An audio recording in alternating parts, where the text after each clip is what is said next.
अस्सलामुअलैकुम, నమస్తే, ఆదాబ్, welcome to Zara kitchen. So నేను ఈరోజు క్యారెట్ హల్వా చేశాను. ఆ క్యారెట్ హల్వా బ్రహ్మాండంగా వచ్చింది. సో చాలా ఈజీ, చాలా టేస్టీ అండ్ చాలా సూపర్. సో మీరు కూడా తప్పకుండా ట్రై చేయాల్సిందే. So it's my request. So ఈరోజు 4 క్యారెట్స్ తీసుకున్నాను. 4 క్యారెట్స్ తీసుకొని బాగా సన్నగా తురుపుకున్నాను. సన్నగా తురుపుకున్న క్యారెట్స్కి ఒక 4 స్పూన్స్ ఆఫ్ ఘీ వేసుకున్నాను.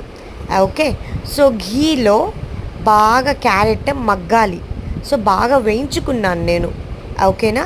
సో ఒక 5 మినిట్స్ బాగా క్యారెట్ వేయించుకున్న తర్వాత సో మీ దగ్గర ఇష్టమైన నట్స్, బాదం, కాజు, సో నాకు చాలా ఇష్టం అండి.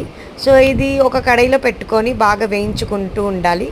సో ఇంకోటి ఏంటంటే అది వేయించుకుంటున్న క్యారెట్లో పాలు వేయాలి.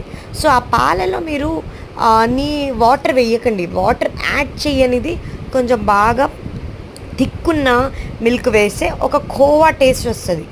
ఓకే, అండ్ ఒక కడాయిలో ఒక 2 స్పూన్స్ ఆఫ్ ఘీ తీసుకొని దాంట్లో ఒక 10 బాదం అండ్ జీడిపప్పు, ఒక 6-7, సో దానికి బాగా సన్నగా తురుపుకున్నాను, లైక్ కట్ చేసుకున్నాను. ఓకే, సో కట్ చేసుకున్న బాదాంకి అండ్ కాజుకి బాగా నెయ్యిలోనే వేయించుకున్నాను. అంటే కొంచెం బ్రౌనిష్ అండ్ కొంచెం థిక్ అండ్ కొంచెం స్వీట్నెస్ ఉంటుంది ఆ బాదంలో వేయించుకుంటే. ఒక టేస్టే, ఘీలో వేసుకుంటే ఒక టేస్టే బ్రహ్మాండంగా ఉంటుంది.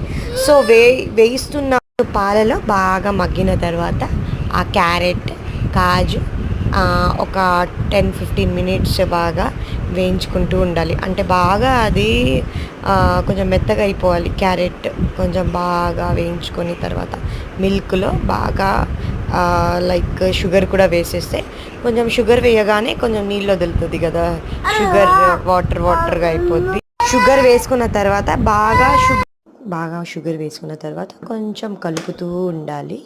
ఓకే, సో కొంచెం ఒక 15 మినిట్స్ ఆ షుగర్ వేసుకున్న ఇదికి కొంచెం కలుపుతూ కొంచెం ఆ షుగర్ అంతా బాగా థిక్గా అయిపోయిన తర్వాత ఒక 15 మినిట్స్ అలాగే మేము చూస్తూ దానికి థిక్ అవుతుంది. చక్కెర పాకంలాగా వచ్చేయాలి. దాంట్లోనే చాలా టేస్ట్ ఉంటుంది యాక్చువల్గా. అంటే ఎందుకంటే మిల్క్ వేసాం కదా, కోవా అసలు అవసరం లేదు. తర్వాత మా అత్తకి టేస్ట్ చేయించాను. మా అత్త చెప్పింది సూపర్ టేస్ట్గా ఉంది అని చెప్పింది. Thank you guys watching for my channel.